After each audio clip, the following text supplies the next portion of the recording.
فاضل بریلوی رحمۃ اللہ علیہ فرماتے ہیں کہ قیامت میں منظر اس طرح کا ہوگا کہ نبی پاک ہمارے آگے آگے چلیں گے اور ہمیں اللہ کی رحمت کی خوشخبری سناتے جائیں گے، اور جب حضور یہ خوشخبریاں سنائیں گے تو حضور کے لبھائے مبارکہ سے پھول گریں گے اور ہم ان کو اٹھاتے جائیں گے۔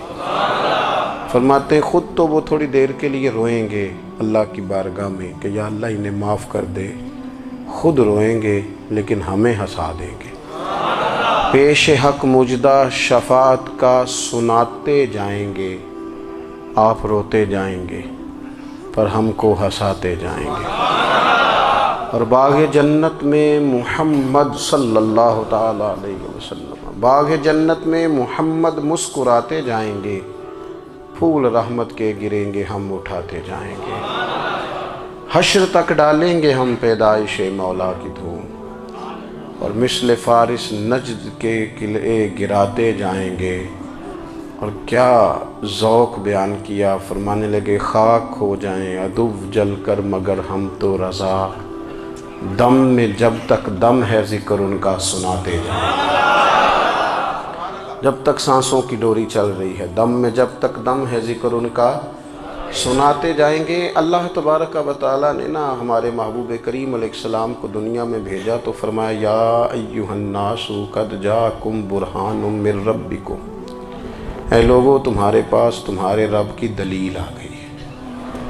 اللہ تبارک و تعالیٰ نے محبوب پاک علیہ السلام کو سراپا دلیل بنا کے بھیجا۔ باقی انبیاء کرام علیہم السلام کے پاس بھی اپنی نبوت کے دلائل کے طور پر بے شمار معجزات تھے، اور حضور کریم علیہ السلام کے تو پورے وجود کو ہی اللہ نے معجزہ بنایا ہے۔ اور نبی پاک صلی اللہ تعالیٰ علیہ وآلہ وسلم کی نبوت کی دلیلیں، حضور کے رسالت کے مستحکم دلائل جگہ جگہ آپ کو ملیں گے۔ سب سے پہلی چیز تو یہ سمجھنے والی ہے کہ نبی پاک علیہ السلام نے جس چیز کو سب سے پہلے اپنی نبوت کی دلیل کے طور پر بیان فرمایا وہ حضور کا کردار ہے، سیرت ہے، عمل ہے، حضور کا لوگوں کے ساتھ رویہ ہے۔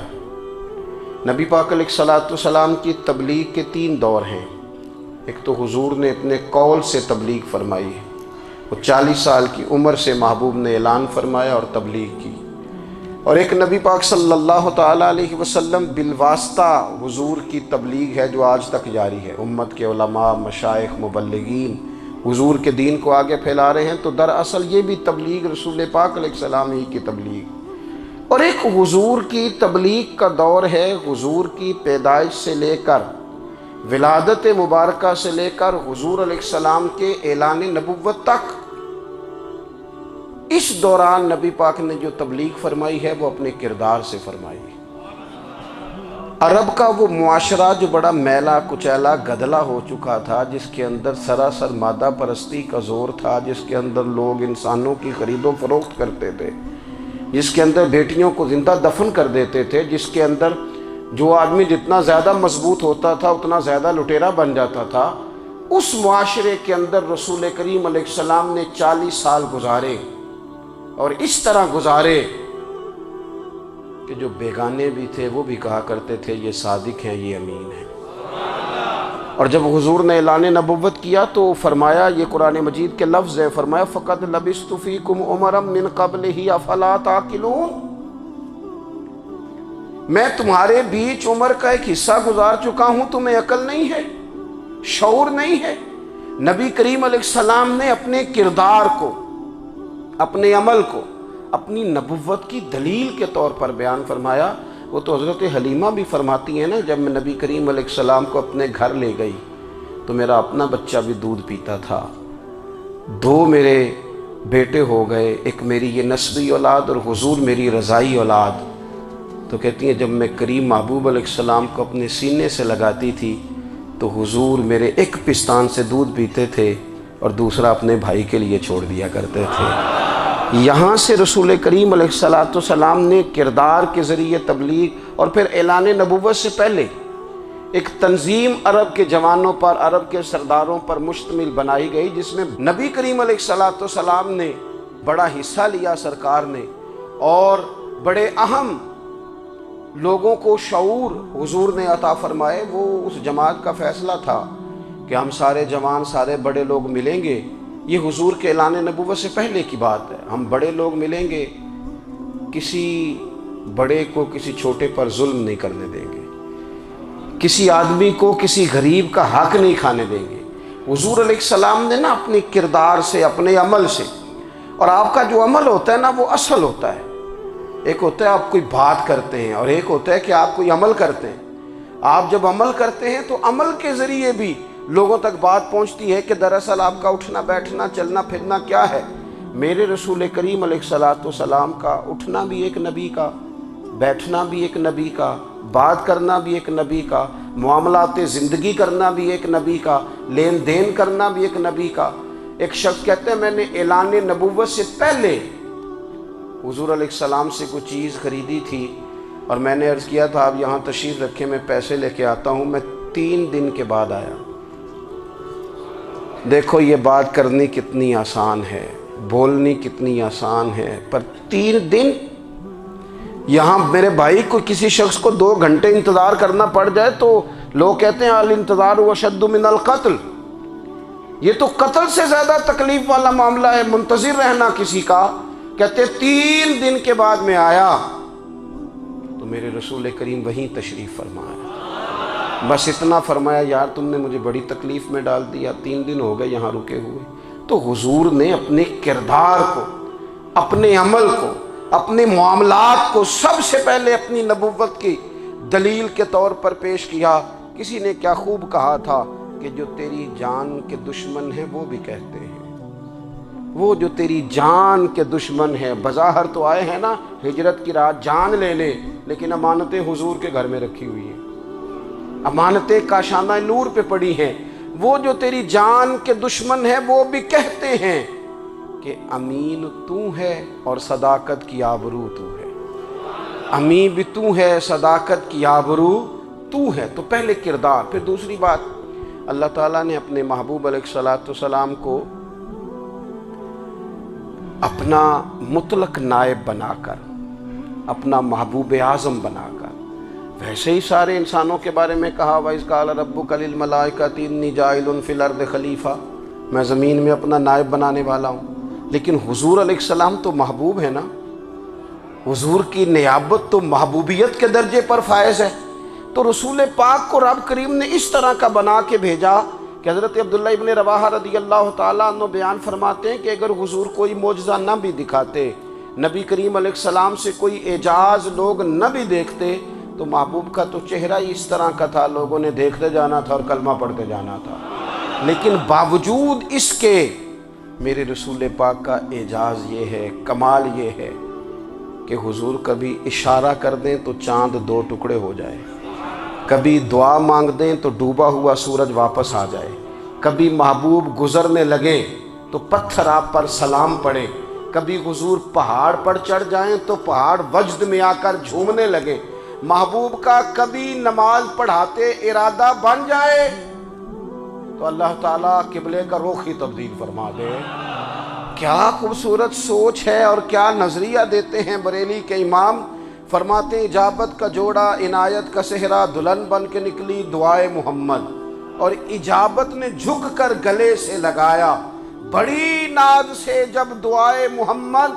دیکھو خدا کی رضا چاہتے ہیں تو عالم خدا چاہتا ہے رضائے محمد صلی اللہ تعالی علیہ وسلم۔ اور ایک مقام پہ فرماتے ہیں نائب دست قدرت پہ لاکھوں سلام، نائب دست قدرت پہ لاکھوں سلام۔ تو اللہ تعالیٰ نے نبی پاک صلی اللہ تعالی وسلم کو جو اعجاز۔ پھر ایک اور بات، حضور امی ہے،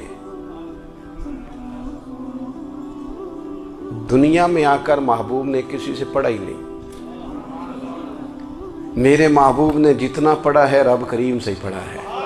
الرحمن علم القرآن خلق الانسان، رحمان نے قرآن سکھایا پھر انسان بنایا۔ اللہ تبارک و تعالیٰ کی بارگاہ کرم سے حضور نے لیا۔ رسول کریم امی ہیں، یہ بھی حضور کی نبوت پر ایک بڑی دلیل۔ دیکھو ایک ہوتا ہے کوئی آدمی بچپن سے کسی چیز سے شغف رکھے اور جب اس کی عمر بڑی ہو جائے تو کہتے ہیں اس کا تجربہ بڑا ہو گیا ہے، یہ پہلے کچھ شعر کہتا تھا، کوئی ادبی جملہ کہتا تھا، تو اب اس کی یہ کام کرتے کرتے عمر بڑی ہو گئی ہے تو رسوخ حاصل ہو گیا۔ 40 سال کی عمر مبارک تک نبی کریم نے ایک شعر بھی نہیں کہا۔ حضور علیہ السلام نے کبھی کوئی ایسی بات، ویسے تو حضور کی ہر بات حکمت والی، لیکن جس کو عرب کے لوگ اپنے لہجے میں شاعری یا اپنے لہجے میں ادب کہتے تھے، وہ حضور نے بیان نہیں فرمایا۔ لیکن جب 40 سال کی عمر میں اعلان نبوت کیا تو پھر بڑے بڑے فصیح و بلیغ، بڑے بڑے سیانے طفیل بن عمر کہتے ہیں کہ اس شخص کو بھی میں نے دیکھا جسے بڑا ناز تھا اپنی فصاحت اور بلاغت پر، اور جب وہ حضور کے پاس آیا اور اس نے آ کے کچھ باتیں کی تو محبوب خاموشی سے سنتے رہے، اور جب وہ چپ کر گیا تو میرے کریم نے صرف سورہ فاتحہ پڑھی۔ کبھی اٹھتا تھا، کبھی بیٹھتا تھا، کبھی غور کرتا تھا، کبھی دائیں جاتا تھا، کبھی بائیں جاتا تھا، پھر کہنے لگا بتاؤ نا کلام کس کا ہے؟ فرمایا اس رب کا، اس رب کا، اس رب کا جس کا میں رسول بن کے آیا ہوں۔ نبی کریم صلی اللہ تعالیٰ علیہ وسلم امی ہیں، لیکن حضور نے کائنات کے رازوں سے پردے ہٹا دیے، نبی کریم نے جینے کے سلیقے بتا دیے، حضور نے ہر شخص کو اس کے مقصد حیات سے آگاہ کر دیا۔ نبی کریم علیہ السلام نے وہ فلسفہ حیات بیان کیا کہ لوگوں کو صرف جینے میں ہی مزہ نہیں آیا، مرنے میں بھی مزہ آنے لگا۔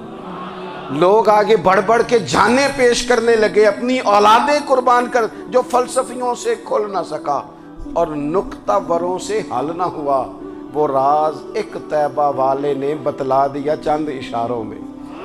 محبوب کریم امی ہیں، لیکن حضور نے اس طرح دنیا کو سکھایا، اس طرح دنیا کو پڑھایا، اس طرح حضور نے علم کے چراغ اور دیپ روشن کیے کہ قیامت تک جسے روشنی ملے گی نا، اسے صرف دروازہ مصطفیٰ سے ملے گی، اسے رسول کریم علیہ السلام کے در دولت سے ملے۔ کچھ لوگوں نے کہا کہ اپنے پاس سے آیات بنا کے لاتے ہیں، اپنے گھر میں بیٹھ کے دعوے کر لینا تو کوئی مشکل کام نہیں نہ ہوتا، سارے لوگ ہی کر لیتے ہیں۔ بلکہ وہ ہمارے ایک بزرگ کہا کرتے تھے، خیالی پلاؤ پکائیے ٹکے ہو کدے بھی کاٹ نہ پائیے، کیونکہ کون سا پیسوں کا ڈالنا ہے، زیادہ ڈالیں آپ اور زیادہ ڈالیں۔ بہت سارے لوگ ہیں آج بھی، کچھ لبرل ہیں بیچارے، کچھ دین بیزار طبقہ ہے، وہ کہتے ہیں جناب ہمیں تو جدید باتیں بتائیں، ہمیں تو نئے اسلوب کے مطابق لے کے چلے، ہمیں تو او بھائی سن،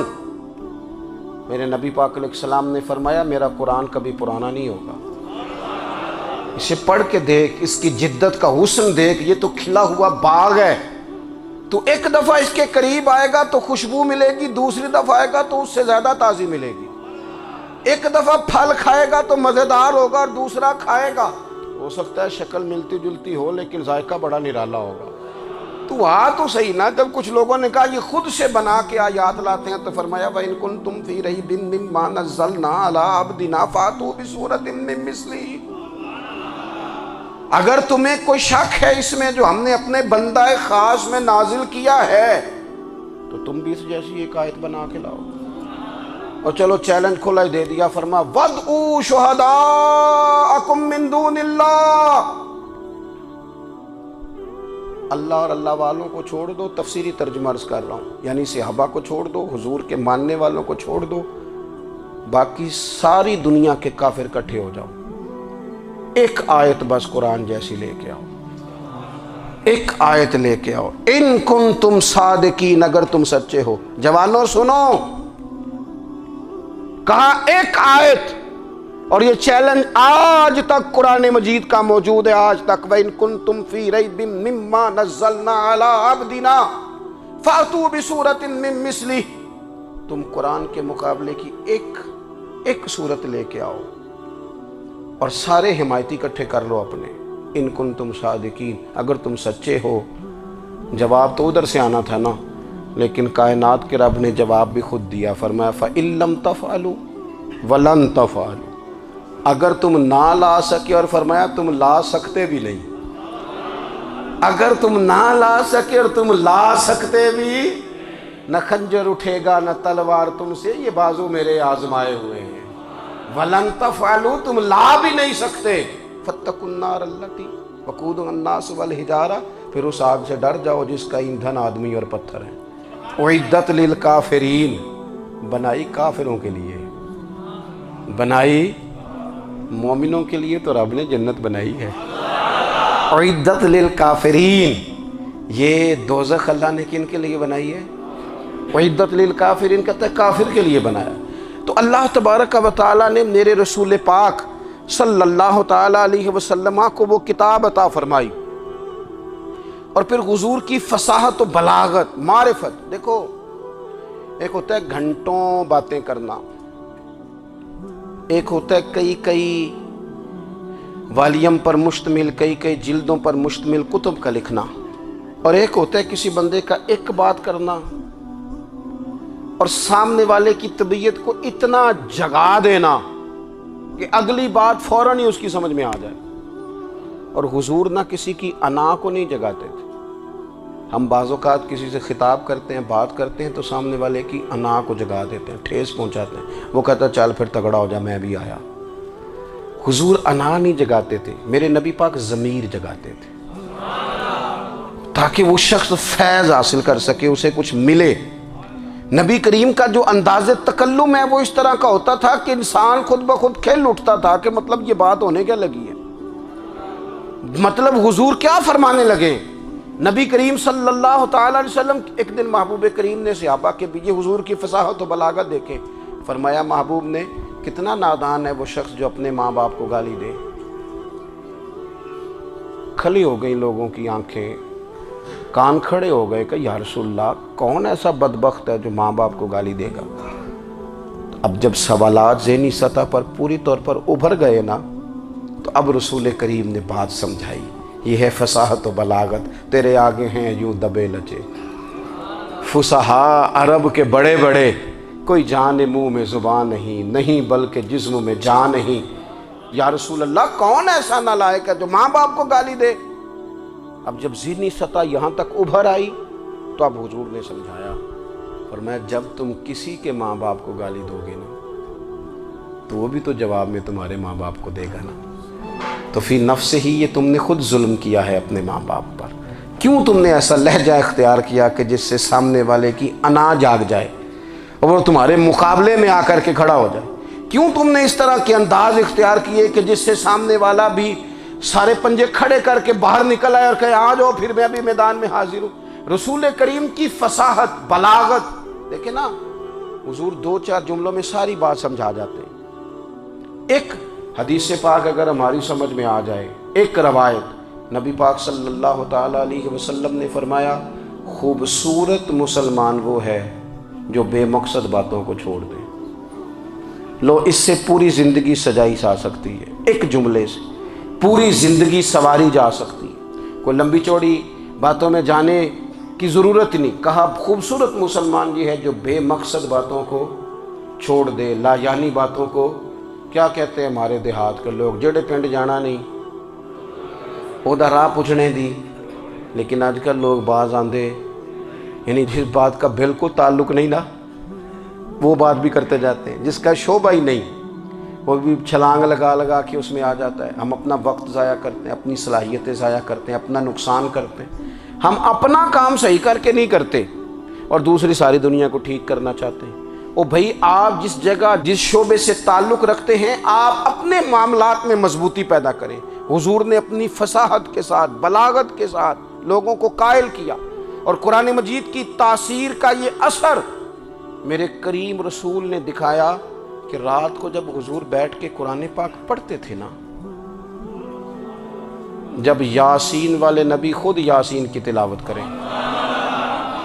جب طٰہٰ والے محبوب خود طٰہٰ کی تلاوت کریں، غور کرو نا جب مدثر والے محبوب خود ان جملوں کو ادا کریں، یعنی جن کے بارے میں آیت آئی ہے جب وہی یہ آیت پڑھیں کہ اِنَّا أَعْطَيْنَاكَ الْكَوْثَرَ، یعنی جن کا ذکر ہو رہا ہے جب وہ یہ بات کریں کہ یا ایھا النبی اِنَّا أَرْسَلْنَاكَ شَاہِدًا وَمُبَشِّرًا وَنَذِیرًا لِتُؤْمِنُوا بِاللَّهِ وَرَسُولِهِ وَتُعَزِّرُوهُ وَتُوَقِّرُوهُ وَتُسَبِّحُوهُ بُكْرَةً وَأَصِیلًا، جن کے بارے میں آیت آئی ہے جب وہ یہ کہہ رہے ہوں کہ وَرَفَعْنَا لَكَ ذِکْرَكَ، جب وہ کہہ رہے ہوں وَالضُّحَىٰ واللیل اذا سجا، ذرا اس کیفیت کو دیکھیں جب محبوب خود پڑھ رہے ہوں، اور جو حضور پر آئی ہیں اس کا ذائقہ، اس کا لطف، اس کا انداز بھلا کیا ہوگا۔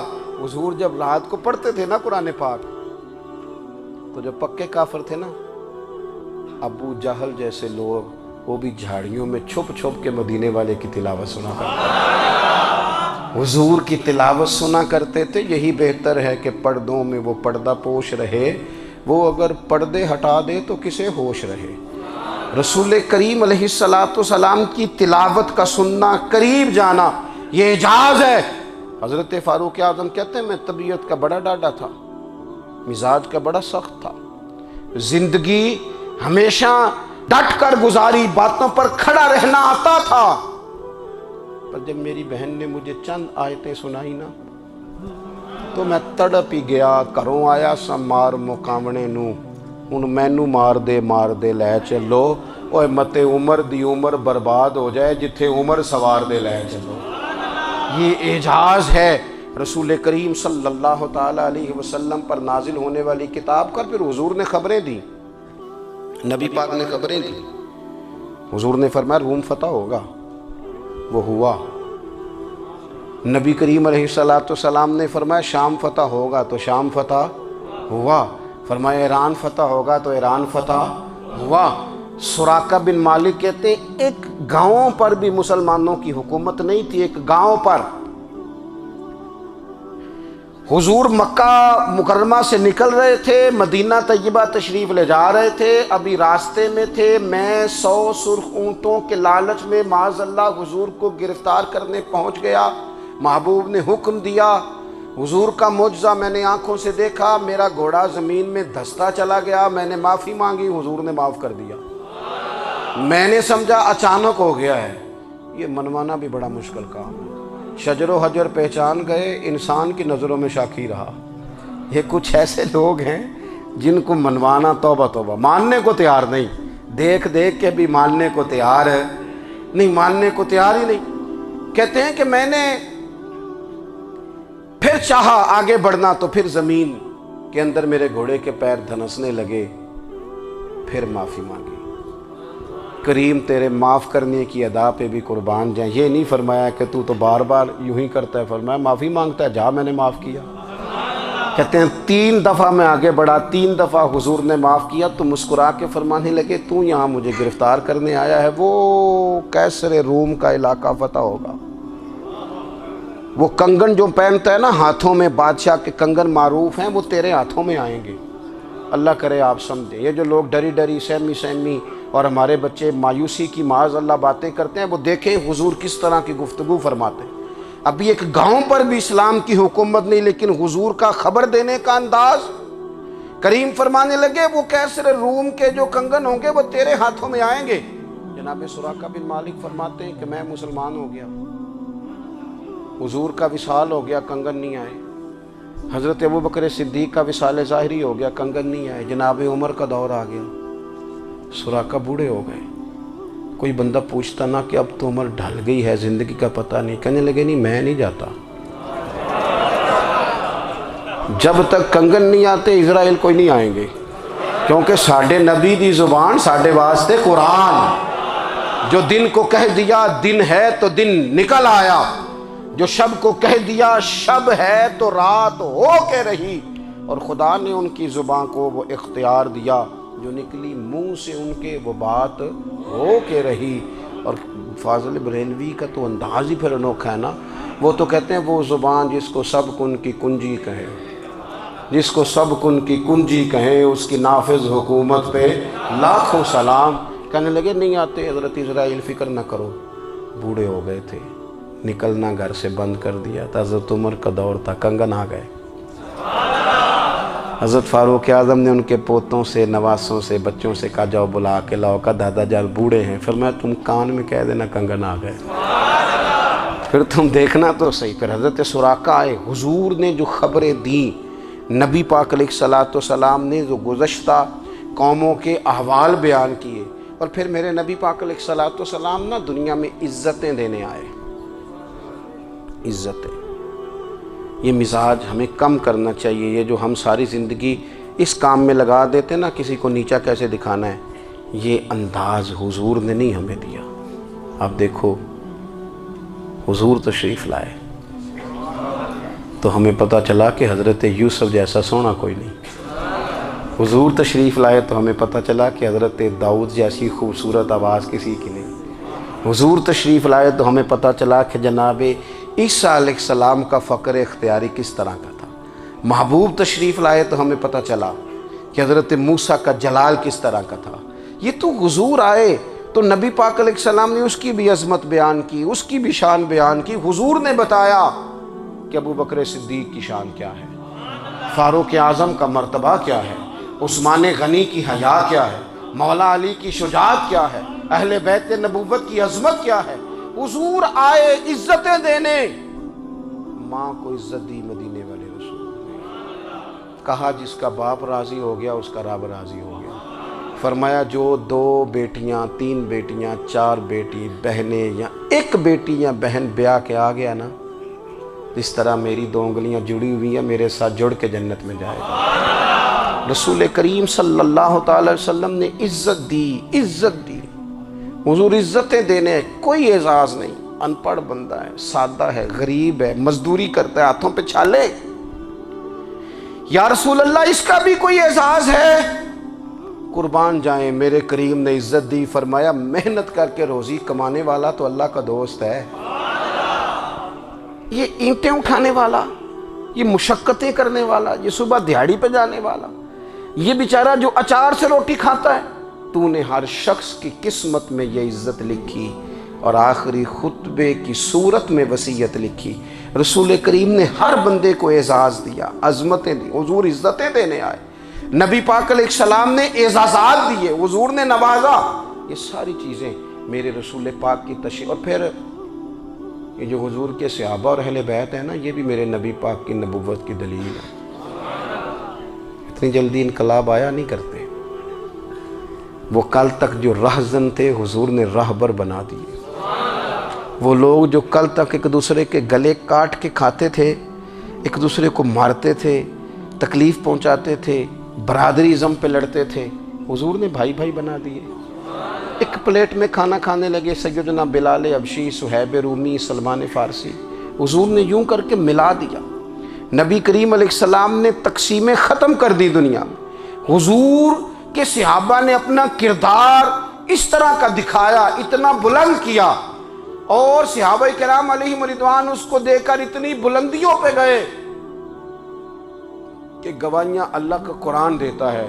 فرمایا محمد الرسول اللہ والذین معہ اشداء علی الکفار رحماء بینہم تراہم رکعا سجدا یبتغون فضلا من اللہ ورضوانا۔ فرمایا یہ جو میرے محبوب کے ساتھ والے ہیں کافروں پر سخت ہیں، آپس میں نرم دل ہیں، تم جب بھی انہیں دیکھو گے سجدے کرتے دیکھو گے، رکوع کرتے دیکھو گے، تم انہیں دیکھو گے اللہ کی رضا کے متلاشی ہیں۔ انہیں ساری مادہ پرستی سے نکال کر محبوب نے رب کی رضا کے رستے پہ ڈال دیا۔ میرے نبی کریم سید عالم صلی اللہ تعالیٰ علیہ وسلم کی نبوت کے دلائل کے طور پر یہ ساری چیزیں آئیں۔ بس میں بات سمیٹنے لگا ہوں۔ حضور کا جو اخلاق ہے نا، وہ بھی نبی کریم علیہ السلام کی نبوت کی بہت بڑی دلیل ہے۔ وَإِنَّكَ لَعَلَىٰ خُلُقٍ عَظِيمٍ۔ محبوب ہم نے آپ کو نا خلق عظیم کا مالک بنایا ہے۔ کچھ لوگ سمجھتے ہیں صرف آپ کا بولنے کا انداز ٹھیک ہو تو آپ با اخلاق ہیں۔ نہیں بھائی، بولنے کا انداز ٹھیک ہونا با اخلاق نہیں، سچ بولنا اخلاق کی علامت ہے۔ آپ کا حق بات کرنا اخلاق ہے، آپ کا صحیح گواہی دینا اخلاق ہے، آپ کا اللہ تعالیٰ کی طرف سے آزمائش آنے پر صبر کا مظاہرہ کرنا اونچا اخلاق ہے۔ رب نعمت دے تو آپ کا وجود ڈھلتا جائے شکر میں، یہ اخلاق ہے۔ رب کریم اگر آپ کو کسی وقت کسی آزمائش میں اپنی حکمت سے ڈالتا ہے تو عزت نفس کو برقرار رکھنا، خودداری کو برقرار رکھنا، یہ اخلاق۔ نبی پاک نے اعلیٰ ترین اخلاق کی بات بتائی، اعلیٰ ترین۔ حضور نے لوگوں سے بیعت لیتے وقت کہا تھا میرے ہاتھ پر بیعت کرو، چوری نہیں کرو گے۔ نبی پاک علیہ السلام نے مختلف امور پر بیعت لی۔ حضرت حکیم بن حزام کہتے ہیں حضور نے میرے ہاتھ پہ ہاتھ رکھ کے کہا میرے ہاتھ پہ ہاتھ رکھ کے بیعت کرو کہ کسی دنیا دار سے سوال نہیں کرو گے، خودداری سے زندگی گزارو گے، عزت نفس سے، جو رب نے تمہیں دیا ہے تم اس پر راضی رہو گے، لوگوں کی جیبوں کو ٹٹولنا، دوسروں کی دولتوں پہ راج کرنا، دوسروں کے مال پر نگاہیں ڈالنا اللہ کے حبیب نے پسند نہیں فرمایا۔ میں بیعت کرو کہ تم کبھی کسی سے سوال نہیں کرو گے، حد ہو گئی۔ نبھانے والوں نے پھر اس عہد کو نبھایا اور کمال کر دی۔ حضرت حکیم بن حزام گھوڑے پہ بیٹھے تھے، ہاتھ میں درہ تھا، وہ زمین پہ گر گیا، قریب غلام کھڑا تھا، حضرت حکیم بن حزام خود گھوڑے سے اترے، درہ اٹھایا، دوبارہ گھوڑے پہ بیٹھے۔ غلام عرض کرنے لگا حضور مجھے بتا دیتے میں اٹھا کر دے دیتا۔ آنکھیں چمک اٹھیں، فرمانے لگے کیسے بتا دیتا، اپنے رسول سے وعدہ کیا ہے کبھی کسی سے سوال نہیں کروں گا، کبھی سوال نہیں کروں گا۔ اللہ کے محبوب نے ہمیں اعلیٰ اخلاقی قدروں کی بات ہمیں سکھائی ہے۔ ہم دیکھتے ہیں کہ بڑی جلدی 2 4 5 لوگوں کے غصہ دلانے پر ہم ساری اخلاقی حدوں کو کراس کر جاتے ہیں۔ دوستو ہمارا ایک ویژن ہونا چاہیے، ہمارے ذاتی رویے بڑے معتبر ہونے چاہیے، لین دین کے معاملات کے اندر مسلمانوں کو بڑا صاف ستھرا ہونا چاہیے۔ ہمیں اپنی معاشی زندگی میں روزمرہ کے معاملات میں ہماری توجہات کا مرکز صرف اللہ رسول کی ذات ہونی چاہیے۔ رب کریم نے اپنی حکمت سے کسی کو کتنا دیا ہے یہ اس کی حکمت کے تقاضے ہیں، ہمیں اس نے جس رنگ میں جس حال میں رکھا ہے ہمیں اپنے رب کی رضا پر بہت زیادہ مطمئن ہونا چاہیے۔ اچھا پھر ایک اور بات، جن چیزوں کو ہم نے دکھ بنایا ہے نا یہ تو وہاں دکھ تھا ہی نہیں، مہینہ مہینہ چولہا نہیں جلا، لیکن کسی جگہ اظہار غربت ہے حضور کی اولاد پاک کا یا صاحب کا یا ازواج کا، مہینہ مہینہ چولہا نہیں جلا۔ لیکن یہ اخلاق عالیہ کا حسن دیکھو، اپنے گھر مہینہ مہینہ چولہا نہیں جلا، جو مانگنے آیا اسے جھولی بھر کے عطا فرمایا، کوئی دروازے سے خالی نہیں گیا۔ عزیز بھائی، اگر زندگی میں اخلاقی قدریں ہم اپنا لیں اور ہم تھوڑا تھوڑا کر کے اپنے آپ کو تبدیل کریں، ساری زندگی توجہ رہی کہ فلاں کیا کر رہا ہے فلاں کیا کر رہا ہے، تھوڑا سا گردن کو جھکا کے اپنے اوپر توجہ ڈالیں، اپنے آپ کو وقت دیں، حضور کے اخلاق عالیہ کی روشنی میں، تعلیمات حسنہ کی روشنی میں ہم اپنے کردار و عمل پر تھوڑی توجہ دیں۔ اس وقت بہت بڑی تعداد میں امت مسلمہ ہے، اور ایسا نہیں ہے کہ دولت نہیں ہے، دولت سے بھی سرشار ہیں۔ ہمارے ہاں بڑے بڑے انجینئر ہیں، بڑے بڑے ڈاکٹر ہیں، لیکچرار ہیں، ہمارے پاس بڑے بڑے ہاسپٹل ہیں، بڑا کچھ ہے، لیکن کردار و عمل کے بادشاہ، اپنی زندگی تقوی کی روشنی میں گزارنے والے، ان لوگوں کی تعداد کم ہے۔ اگر کوئی آج بھی سارے کام نیک کرے لیکن جائیداد میں سے بیٹی کا حق رکھ جائے تو پھر اس نے کیا میلاد منایا ہے؟ اگر آج بھی جو 2 4 لوگ بیچارے اس کے زیر دست ہیں، ملازمین ہیں، ان کے ساتھ اس کا رویہ انتہائی سخت ہو تو اس نے کیا میلاد منایا؟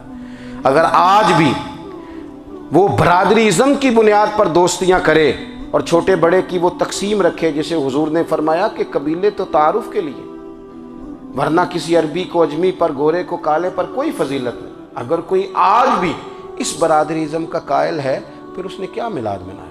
اگر کوئی شخص آج بھی اپنے آپ کو مادہ پرستی میں پوری طرح دھکیل چکا ہے اور رضا الہی کا مسافر نہیں بنا تو اس نے کیا میلاد منایا؟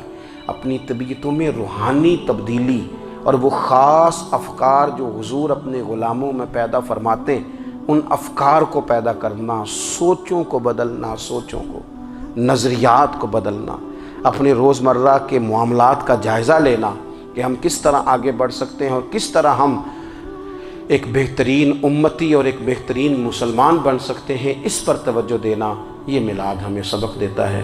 اللہ تعالیٰ مجھے اور آپ کو عمل کی توفیق عطا فرمائے۔ آخر دعوایا ان الحمدللہ۔